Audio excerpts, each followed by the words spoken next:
वापस नहीं आ सकता है। हेलो, आपका दरबार में आपका द्वार पर मंत्री है, आपने मंत्री को बनवा लीजिए और मंत्री लगवा करके इस रात में डंका में चोर दिलवा दीजिए, बिल्कुल बनवा दीजिए। आज रुद्र सिंह का बेटा मर गया, जिसको लकड़ी देना है आ करके एक एक लकड़ी दे करके संस्कार करके अपने अपने घर चले जाए, इसे घर जा करके जला दीजिए। हेलो, आइए आकर के करोड़पति से संपर्क करें और छत ढलाई करवा ले। इसे मंदिर को बनवा करके डंका में छोड़ दिलवा दीजिए और जल्दी से संस्कार करके तुरंत निकलेंगे। हे चला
भाई साहब, आज से आपका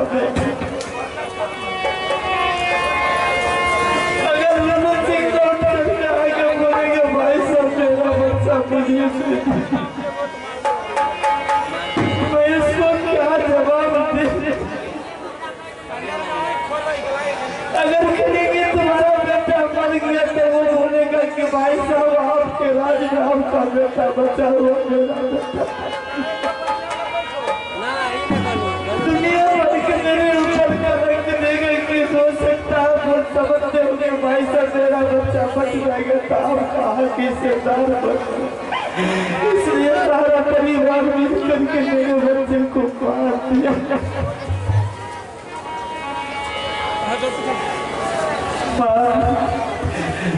तुम्हारे दरबार पर कोई भी आता है सहारा को सहारा देती है,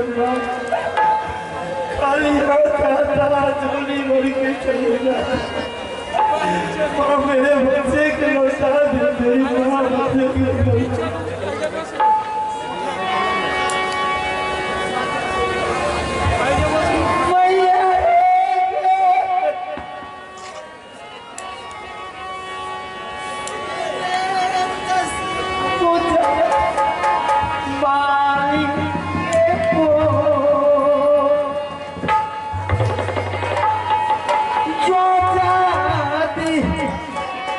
जगत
भैया आज देख रहा हूँ कि आप आंख से आंसू गिराते हैं, सुनने के लिए चाहते हैं, हाँ सुनाइए। अरे अचानक बेटा करवट से पढ़कर आया अपनी माँ के पास, रंगमहल में भोजन करने के लिए गया और रानी ने बोली कि अचानक बच्चे को भोजन करने के बाद पेट में दर्द होने के कारण बच्चे का मौत हो गया है। अब जब रानी जब कह रही है तो मुझे पूरे विश्वास से हो सकता है कि बच्चे भूखे प्यास चाहे होगा और रोटी खाने के बाद इसको अचानक पेट में दर्द होने के कारण बच्चे मर गया है। ऐसा करो क्या भैया तुम्हें कावना किला में डंका में छोड़ दे करके ये बोल दो कि आज बाबू रुद्र सिंह का बेटा मर गया है। जो भी छतरी है, जो भी लोग बाग आदमी, जितने भी सभी आदमी एक एक लकड़ी लेकर जाएंगे ताकि बेटा को जलाने में, संस्कार करने में काम आएगी, ताकि बेटा को जीवन को शांति मिलेगी। हम इतना देर में यहाँ से जा रहा हूँ, नरपत किला हो सकता है शायद बाबू रुद्र सिंह के बारे में छोटी बहू रानी को पता चल गया होगा, तो हो सकता है उसको दिल नहीं लगा होगा, वो अपने मायको चली गई होगी। हम जा रहा हूँ नरपत किला, वहां से रानी को बुला करके लाएंगे। अगर दोनों परिवार में से किसी को सामने बेटा को नहीं चलाते हैं तो कल नाना प्रकार के मेरे पास बुलाना आएगा, ताना मारेगा कि भाई साहब मेरे बच्चे बाप ने मार दिया। इसलिए दोनों में से किसी को एक सामना चाहिए। रानी को बुला करके उसके सामने बेटा को संस्कार करेंगे ताकि मेरे ऊपर से कलंक दूर रहेगा। क्या मैं जा रहा हूँ उसकी माँ को बुला करके थोड़े नरपत किला से लेकर जा रहा हूँ। तब तक बेटा के लाश को देखभाल करना और लकड़ी जितने भी आएंगे छतरी लोग सब जमा करके रखना। मैं फौरन जा रहा हूँ और तुरंत लौट करके आ जाऊँ। ठीक है भाई साहब, लेकिन ये तो बहुत आश्चर्य की बात है क्योंकि बाबू रुद्र सिंह के पास में एक ही पुत्र था, लेकिन आज उसे भी भगवान मौत कर दिया भैया। अगर मेरी भाभी रानी पूरा सुन लेगी तो शायद वह सर पटक करके मर जाएगी। ठीक है भैया, जैसे आप फरमाइएगा मैं और शाही करूँगा।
की बात हो गया।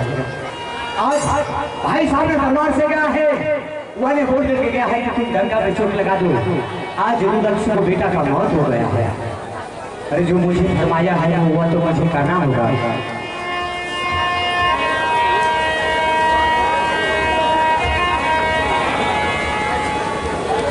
एक आवश्यक सूचना है कि आज रुद्र सिंह को बेटा मर गया है।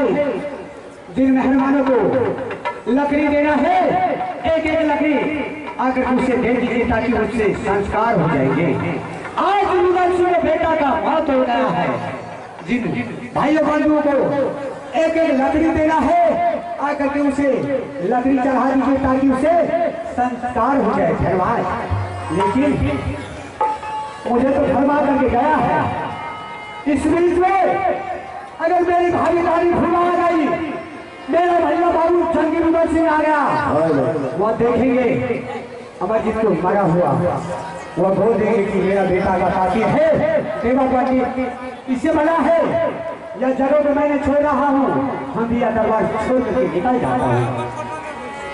अरे यहाँ का बता भैया हमारे छोड़ा रे जब आता सुनो भैया सुबह चाचा ये देवा के अरे जब देवा चले बड़ा हवन जाए एक गए मंत्री ने ये बंगला के जैसे जगरिया ये बंगला मेरे जगरिया रे बंगला से ये बढ़िया के दरबार से क्या हर बार देखना ले हर दरबार में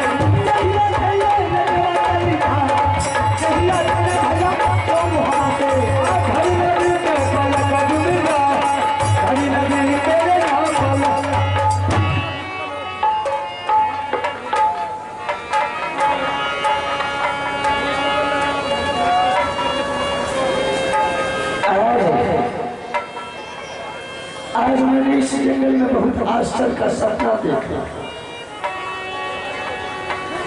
सपना ऐसा देखा हो कि मुझे कहा नहीं जाता। ठीक है, मेरे रानी को बुला करके ये सपना का समाचार उसे सुनाता हूँ। रानी क्या जवाब देती है?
क्या बात है, भूख लगा है?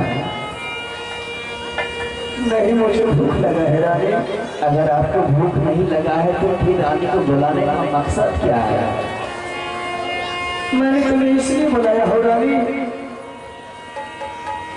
ऐसा सपना जिंदगी में मैंने कभी नहीं देखा था।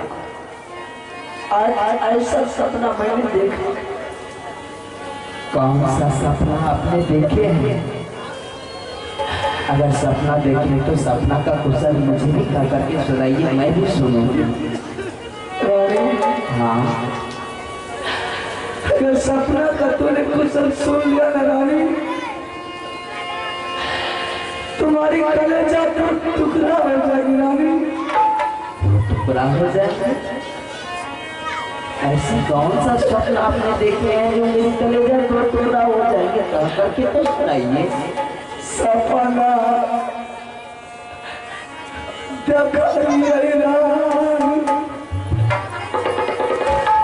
हाँ, क्या देखे हैं? सुख और दुख को ये दोनों भगवान को मिला है।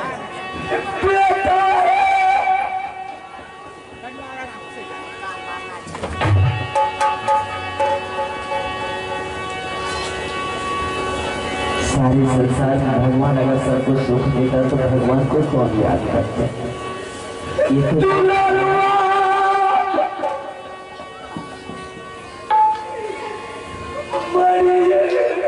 क्या आप लोग हैं? ये अच्छी बात नहीं है।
मेरा बेटा पढ़ता है तेरे नाथ, क्यों चिंता कर रहे हैं आप?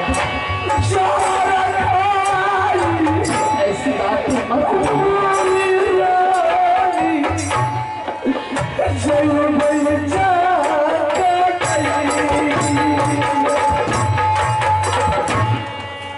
बेटा पापा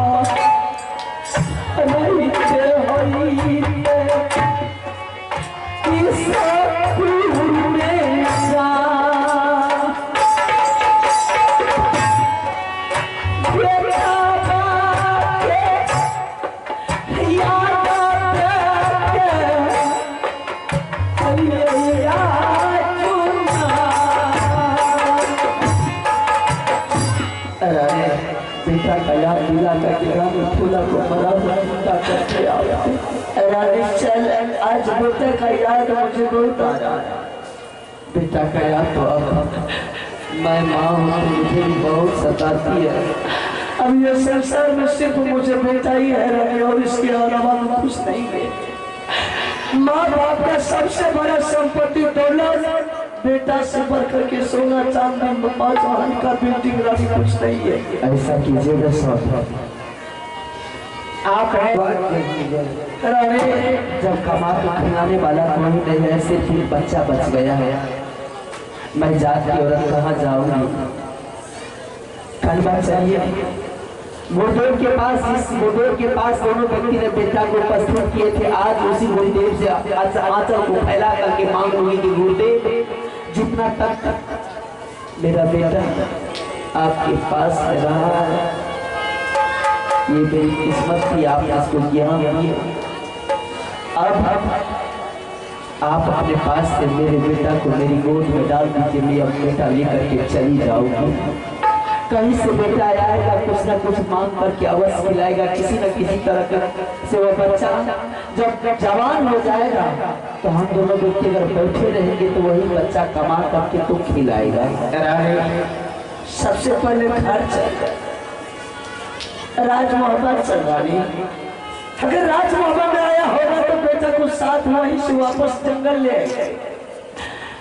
राज मोहब्बत में बेटा नहीं आया होगा रानी, फिर वहां से कब्र स्कूल जाने का तैयारी करेगा। अगर आपका इच्छा यही है, चलिए आप जो कहिएगा सब कुछ करने की तैयारी चल रानी। जब तक बेटा को नैन से नहीं देखेंगे रानी, तब तक चैन मुझे नहीं मिलेगा। चलो रानी के फूला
देख आज दरबार,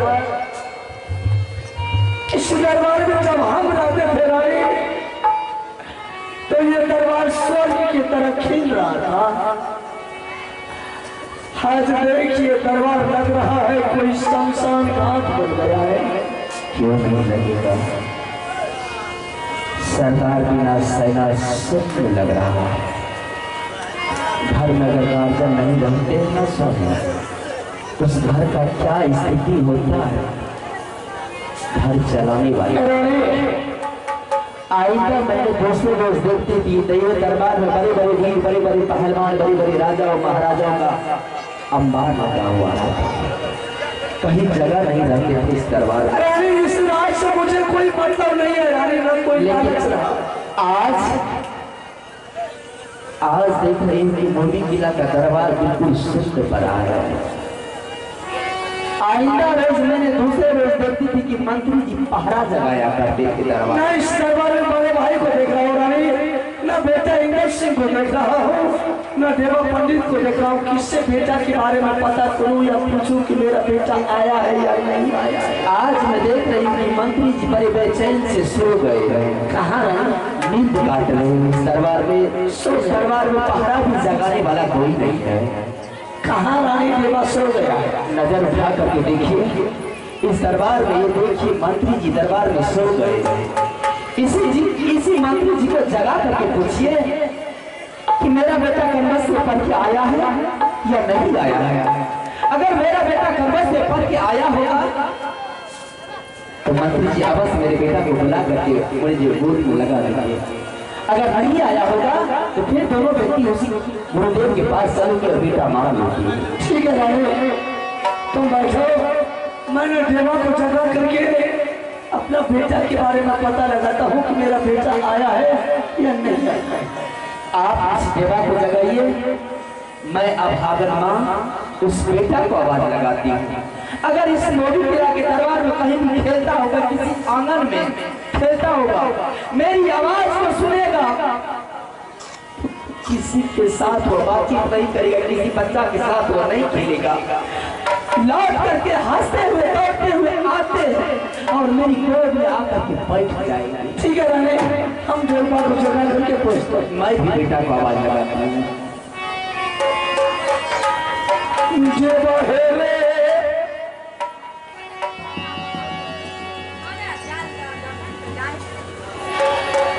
सुन ले देवरिया,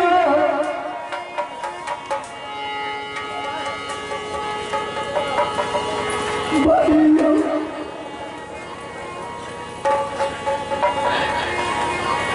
ये बेरा यखिया देवर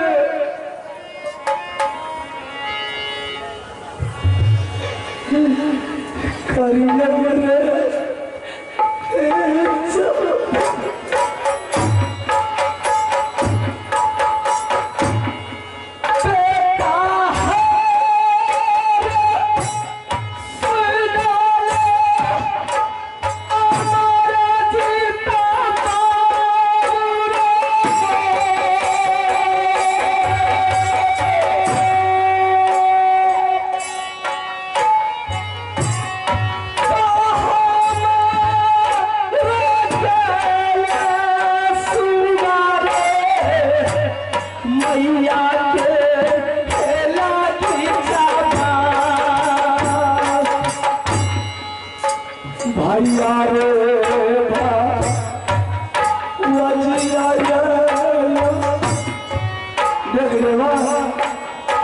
देख आज तुमसे मुलाकात करने के लिए जंगल को छोड़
Thank you.